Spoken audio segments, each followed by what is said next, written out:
Okay, I think this is where I left off. When you're moving your physical body, you are displaying what is ever on your mind. So if you want to manually access the left or right part of your brain, walk in a right circle, walk in a left circle. You're literally manually accessing the left part of your brain.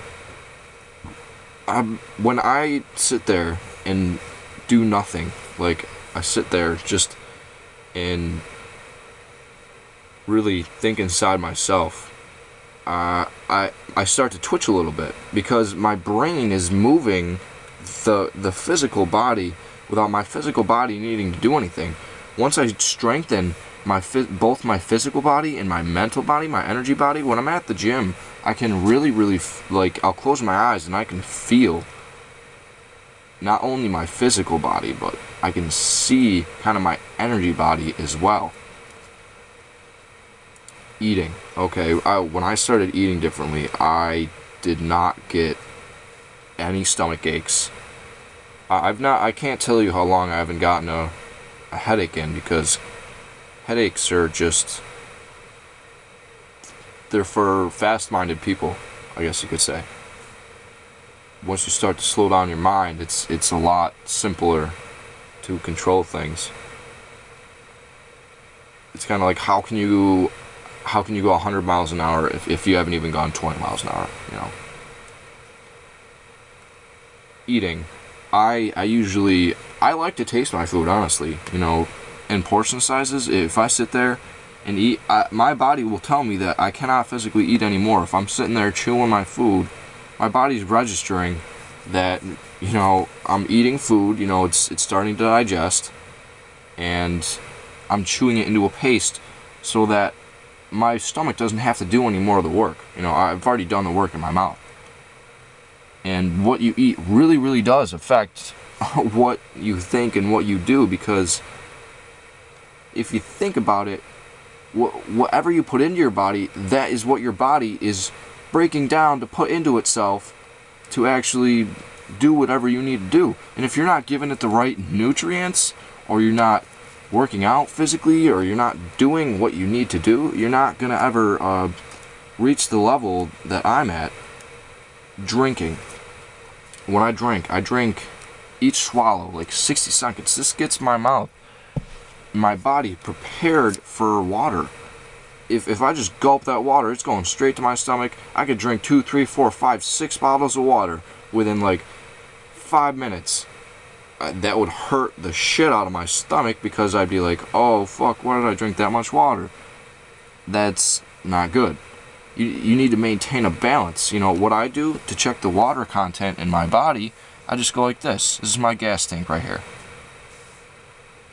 See how fast that went away? Like, if I just had squeezed my hand and it was just like white and continued to be white for like a long time, like let's say 30 seconds or more, I need more water in my body.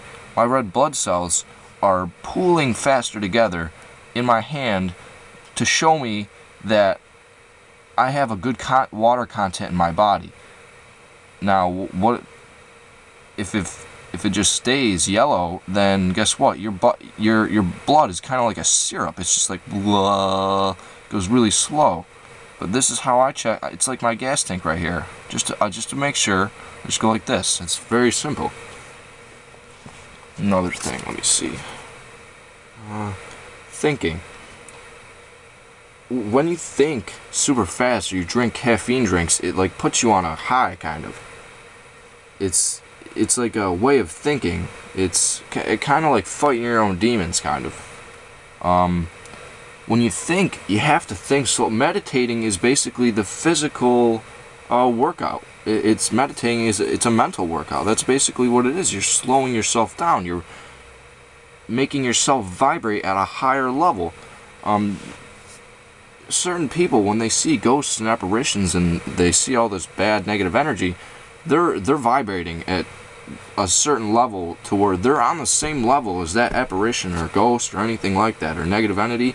That negative entity is going to be totally, they're going to latch on to that person more because obviously they're on that same level. I'm on such a level that if an entity even tried to take me over, I would just overpower it instantly because I'm vibrating so fast it would like bounce off me like a force field, if you can understand. Obviously because everybody's from the son of all sons, everybody understands everything, but it's because we've all been, I don't know. I drew a little diagram. If you think about it, where's my pen? When you're working out, or you're just, what the hell? Okay. If you're working out, and this is you, okay? Not doing anything, not doing any sort of mental, exercise or physical exercise, no. Now, you start working out,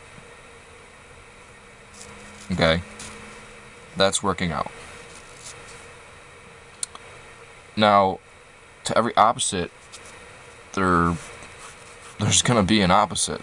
So, you're either gonna take the swing mentally because you're doing something like that you're not supposed to do, or you just become a musclehead is what I call it. If you do it mentally and physically, guess what? That's a peak. That's like a peak. It's a peak of just you're doing everything correct. Now when you eat right and you do all that mental stuff, guess what? It's like I don't know, but this is basically how to describe it. Physical, mental, eating right, doing the mental stuff right. It's like, it just creates like this sort of, I don't even know what to call it, but you'll understand when you feel it. It's all about feeling your body, because you feel with your heart, you don't feel with your brain. You think with your brain. You may think you feel with your heart, but oh no. When you get heartbroken, guess what? You definitely feel that with your heart. Now, how do we apply that to other objects? Before I could really start moving things, I broke down and like cried and laughed for 20 minutes because, I was fighting against myself. How can you move an object if you're not at peace with yourself? If you're fighting against yourself, you're fighting your own thoughts, you're fighting your own physical actions. Like if your two bodies, your heart and your mind, are doing something different, they can't coexist and work together. They can't do any sort of thing. They can't move anything. You can't even feel yourself. So how can you feel this right in front of you? You're gonna